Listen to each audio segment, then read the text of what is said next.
தமிழ்ச்செல்வி வீட்டில் ரொம்ப சைலண்டாக யோசிக்க, என்ன தமிழ் எதை பற்றி யோசனையில் இருக்க, உங்கள் அப்பாவை இந்த மாதிரி நடத்திட்டாங்களேன்னு அப்படின்னு சொல்லும்போதும், அம்மா அதெல்லாம் ஒரு பக்கம் இருக்கட்டும், நான் தான் இந்த விஷயத்த பார்த்துக்கிறேன்னு சொல்லிட்டேன்ல, இனி எனக்காக அந்த வீட்டுக்கு போய் யாரும் நிற்கக்கூடாது. நமக்கும் தன்மானம்னு எல்லாமே இருக்குது. எதுவுமே இல்லைன்றதுக்காக நாம் அவங்களுக்கு கீழே அடங்கி அமைதியாக போகணுன்ற அவசியம் இல்லை.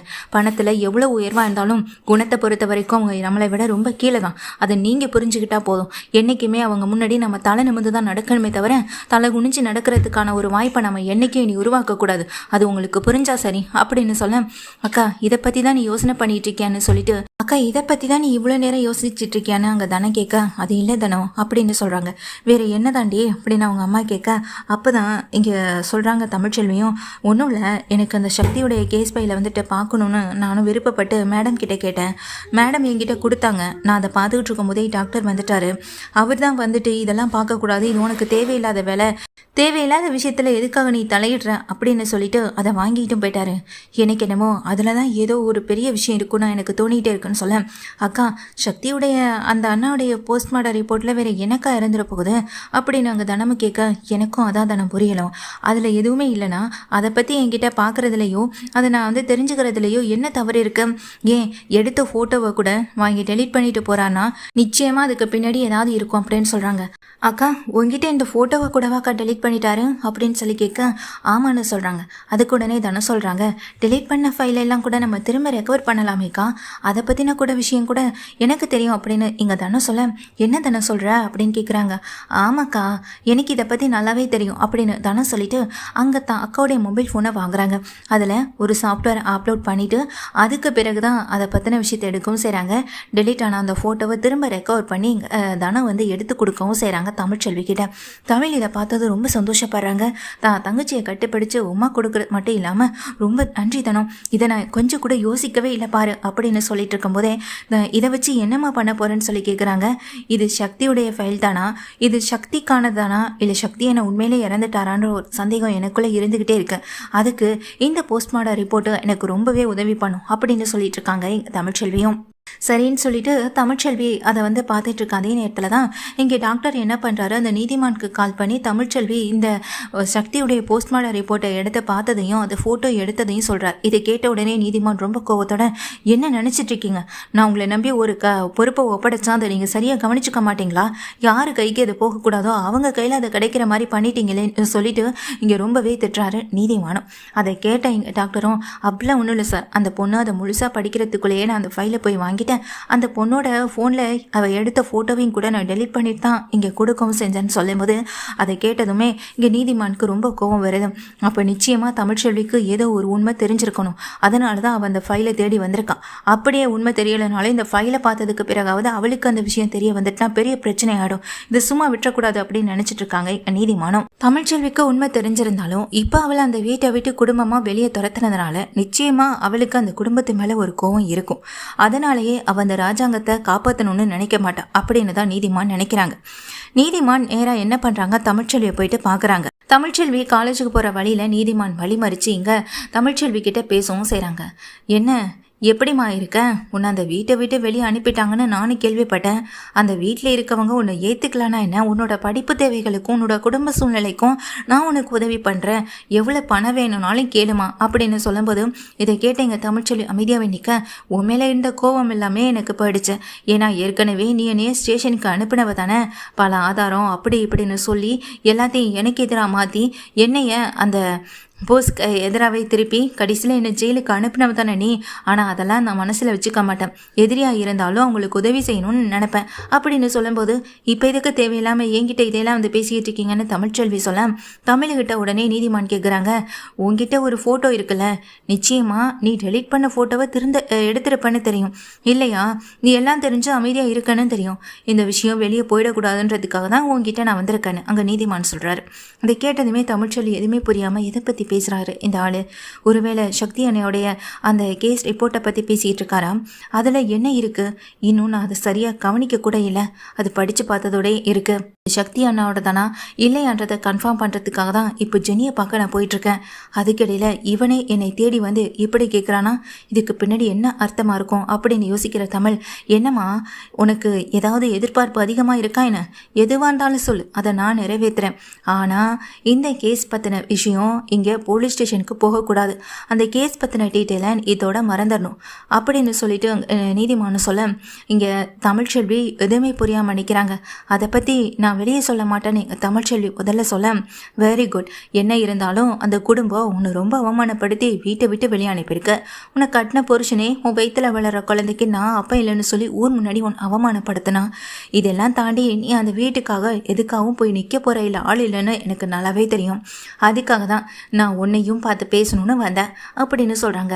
இங்கே பாரு தமிழ்ச்செல்வி, அதுவும் இல்லாமல் அந்த குடும்பத்துக்கு என்னை மீறி ஏதாவது உதவி பண்ணணும்னு நினச்சேன். அப்புறம் நான் எடுக்கிற முடிவு எல்லாமே கிட்டத்தட்ட வேறு மாதிரி தான் இருக்கும். ஓ அம்மா அப்பா தங்கச்சின்னு இவங்க யாரும் இனி ஒரு நாளும் நிம்மதியாகவே இருக்க முடியாது அப்படின்னு சொல்கிறாங்க. இதை கேட்டதும் தமிழ்ச்செல்வி அமைதியாகவே நின்றுட்டுருக்க நீதிமான் அங்கேருந்து கிளம்பி போயிடுறாரு. தமிழுக்கு ஒரு விஷயம் நல்லாவே புரியுது. அந்த கேஸ் பற்றின விஷயம் வெளியே போகக்கூடாதுன்னு சொல்கிறதுக்கான காரணம் என்ன, அப்படி அதில் என்னதான் இருக்குது அப்படின்னு நினச்சிங்க தமிழ்ச்செல்வி நேராக ஜெனி வீட்டுக்கு போகிறாங்க. ஜெனி இருக்காளாமா அப்படின்னு சொல்லி கேட்க, இப்போ எதுக்கு நீ அவளை பார்க்கணும், நீ பண்ண வரைக்கும் பார்த்தாதா ஜெனிக்கும் அந்த சக்தி பயலுக்கும் கல்யாணத்தை பண்ணி வைக்கிறேன்னு சொல்லி கடைசியில் இப்போ அந்த பயலும் செத்து போயிட்டான். ஏன் பொண்ணு இப்போ இங்கே நின்று உட்காந்து அழுதுகிட்டு இருக்கான். இதெல்லாம் உன்னால நடந்தது அப்படின்னு அவங்க அம்மா வெளியே வந்து திட்டுறாங்க. அதை கேட்டுட்டு இருக்க தமிழ்ச்செல்வியும் இங்கே நான் ஜெனியை பார்க்கணும் அப்படின்னு சொல்லும்போதே ஜெனி வராங்க. ஜெனி தமிழை பார்த்ததுமே எதுவுமே பேசாமல் அமைதியாக நிற்கிறாங்க. என்ன பேசுறதுன்னு தெரியாத ஒரு விதத்தில் உள்ளே போகிற தமிழ், ஜெனி உள்ளே வா ஜெனி, உங்ககிட்ட கொஞ்சம் தனியாக பேசணும்னு சொல்ல, நீ என்ன பேசுவேன்னு எனக்கு நல்லா தெரியும் தமிழ், உன் மேலே எனக்கு நிறைய மரியாதை இருக்கு. உன்னால தான் எனக்கும் சக்திக்கும் கல்யாணமும் ஆனது. ஆனால் கல்யாணம் முடிஞ்ச மறுநாளே நீ எதிர்பார்க்காத விஷயமும் நான் எதிர்பார்க்காத ஒரு விஷயமும் நடந்து போச்சு. எங்கள் அப்பாவும் உன் மாமனாரும் சேர்ந்து எங்கள் சக்தியை கொலை பண்ணிட்டாங்க. அதுலேருந்து மீண்டு வர முடியாமல் நான் தவிச்சிட்டு இருக்க நிலமையில உன் புருஷன் உங்கள் அப்பா மேலே இருக்க கம்ப்ளைண்ட்டை வாபஸ் வாங்க வைக்கணுன்றதுக்காக என்னை பார்த்து பேசணும்னு சொன்னால் நான் ஈஸியாக பேசிடுவேனா? அதனால தான் நீ என்னை தேடி வந்திருக்கியா தமிழ் அப்படின்னு சொல்லி கேட்க, நான் அதை பற்றி பேசுகிறதுக்காக வரல, நான் அவங்கள பற்றி பேசுகிறதுக்காக வரல, சக்தியை பற்றி பேசுகிறதுக்காக தான் வந்திருக்கேன். கொஞ்சம் தனியாக வா அப்படின்னு சொல்லு.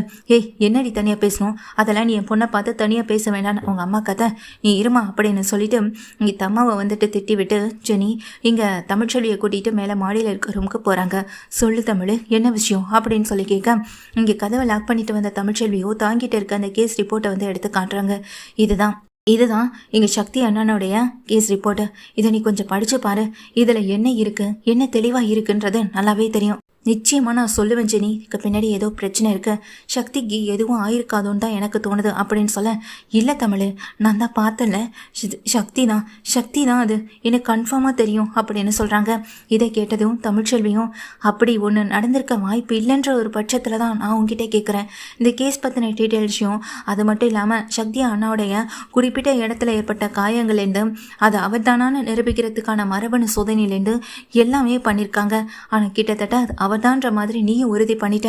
ஆனால் இந்த கேஸ் பற்றின டீட்டெயில்ஸ் என்னை மீறி யாருக்கும் போகக்கூடாது. இந்த கேஸ் பற்றின டீட்டெயில்ஸ் நேராக இங்கே போலீஸ் ஸ்டேஷனுக்கு போனால் அந்த ராஜா அவங்க வெளியே வந்துடுவார். அந்த குடும்பத்துக்கு எதிராக நீ இருக்கிறதுனால தான் உன்னை நான் சும்மா விடுறேன், அதையும் மீறி நீ போனேன்னா உன் குடும்பத்தை நான் சும்மா விட மாட்டேன்னு அந்த நீதிமானே என்னை நேராக வந்து மிரட்டிட்டு போகவும் செஞ்சுருக்காரு. ஸோ இதுக்கு பின்னாடி ஏதோ ஒரு பெரிய விஷயம் இருக்குது அப்படின்னு சொல்கிறாங்க ஜெனிக்கிட்ட. ஜெனியும் அதை வாங்கி படித்து பார்க்குறாங்க. அப்போது அதை படித்து பார்க்கும்போது ஜெனிக்கு வந்துட்டு சக்தியுடைய உடம்புல இருக்க சில காயங்கள், சில தழும்புகள், இது எல்லாமே நல்லாவே தெரியும். சின்ன வயசில் அவருக்கு அடிப்பட்டதுலேருந்து ஒவ்வொரு காயமும் அவரை வந்துட்டு இங்கே அவருடைய கதையை சொல்கிற விதமாகவே தான் இருக்கும். அது எல்லாமே இங்கே ஜெனிக்கிட்ட சொல்லியிருப்பாரு. அப்படிப்பட்ட எந்த காயத்துக்கான இங்கே எதுவுமே இங்கே இல்லவே இல்லை.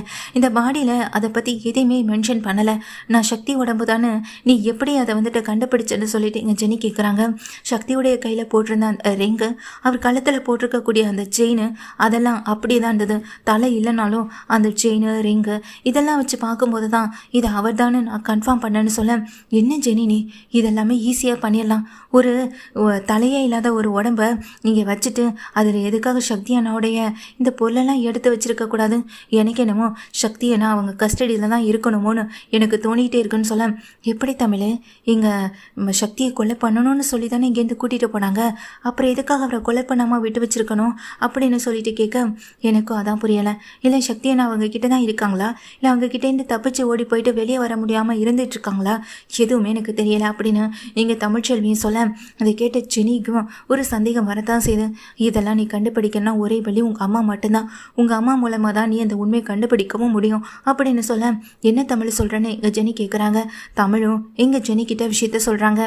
வெளியே வந்ததுக்கு பிறகு இங்கே ஜெனி வந்து தாமான் கூட பார்க்காம கத்தி எடுத்து வச்சு நேராக இங்கே மிரட்டவும் செய்கிறாங்க. கழுத்தில் கத்தியை வச்சு இங்கே மிரட்டும் போது, உண்மையை சொல்லுங்கள், இப்போது சக்தி எங்கே இருக்கான் அப்படின்னு சொல்ல, சக்தி எங்கே இருக்கானா, அதான் உன் மாமனார் கொலை பண்ணிட்டாரே, என்னடி நீ வேற எதுக்கடி இப்படி என்னை வச்சு பயமுறுத்திட்டு இருக்கன்னு சொல்லிட்டு கேட்க, அம்மா நீ உண்மையை சொல்லலைன்னா நான் அம்மான் கூட பார்க்க மாட்டேன். சக்தி இல்லாத உலகத்தில் அதுவும் சக்தியோட இறப்புக்கு காரணமான எல்லாரையும் கொலை பண்ணிவிட்டு நான் ஜெயிலில் போய் இருக்க தயாராக தான் இருக்கேன் ஜெனி சொல்ல, ஏ ஜெனி பார்த்து பேசுகிறீ, அதுவும் இவ வந்ததுக்கு பிறகு நீ ஏண்டி இப்படி நடந்துக்கிறேன்னு சொல்ல, உண்மையை சொல்லமா சக்தி என்ன ஆச்சு அப்படின்னு சொல்லிட்டு கேட்க, நீ சொல்ல மாட்டல அப்படின்னு அம்மாவுடைய கையில் வந்துட்டு லேசான கத்தியில் எங்கள் வெட்டவும் செய்ய, அவங்க அம்மா வழியில் துடிச்சு போக, அம்மான்னு கூட பார்க்க மாட்டேன் சொல்ல புரியா இல்லையான்னு எங்கள் கோவத்தோட கேட்குறாங்க.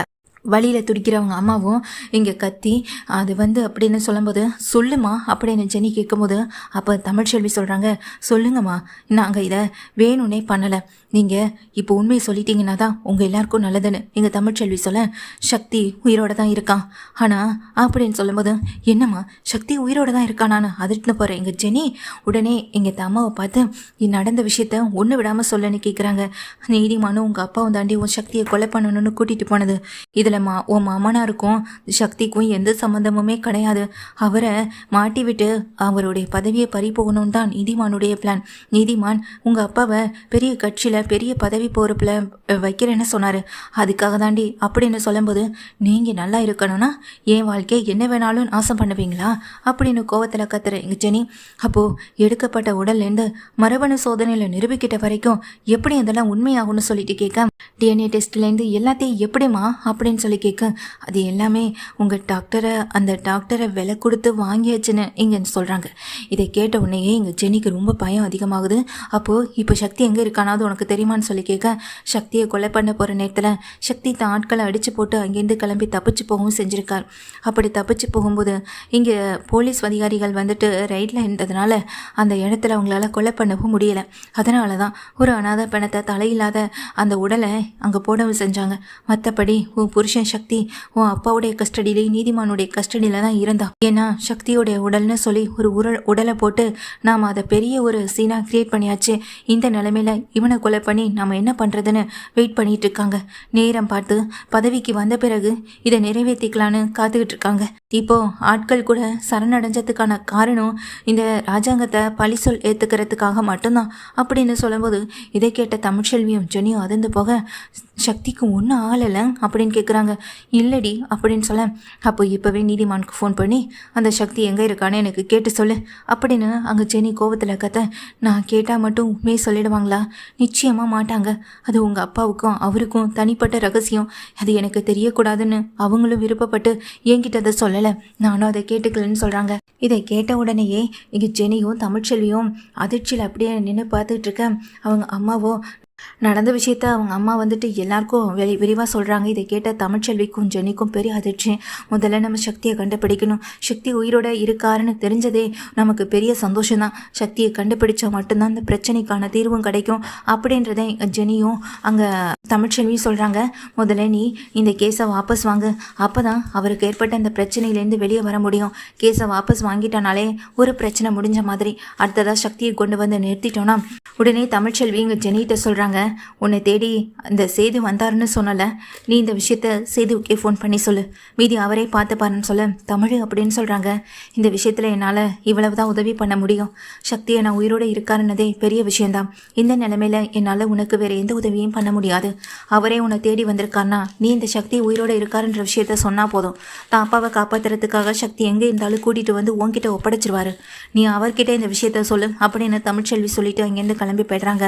தமிழ்ச்செல்வி உறுதியாக இருக்காங்க.